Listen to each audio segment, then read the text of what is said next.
Սիրելի հայրենակիցներ, նախընտրական քարոզարշավը մենք սկսեցինք Գոշավանքում եւ ավարտում ենք Խորվիրապում։ Խորվիրապը միայն պատմություն չէ, այն նշանակում է, որ անգամ ամենախորը փոսից կարելի է վեր բարձրանալ, եթե կա կամք եւ հավատ։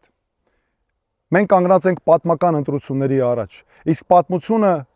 ապացուցել է, որ հայ ժողովուրդը հզոր է, եթե միասնական է, առաջնորդվում է ոչ թե վախերով, այլ արժեքներով, արդարությամբ եւ ազգային ինքնությամբ։ Վարչապետի թեկնածու առաջադրվելու նպատակն է երկրում հաստատել իրական խաղաղություն, անվտանգության հզոր համակարգով ու բանակով,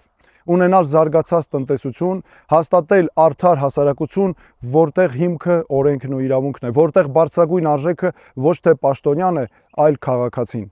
Մենք պետք է այս ընտրություններում թույլ չտանք, որպեսզի օտարները մեր փոխարեն որոշեն։ Այս ընտրություններում երկրի ճակատագիրը պետք է որոշեն Երևանը, Գավառը, Վանաձորը, Գյումրին, Կապանը, Մարտունին եւ մեր մյուս բոլոր քաղաքներն ու գյուղերը։ Մենք պետք է ունենանք նոր առաջնորդություն, որը կարող է երկիրը տանել դեպի ապահով ապագա։ Երիտասարդների համար պետք է ապահովենք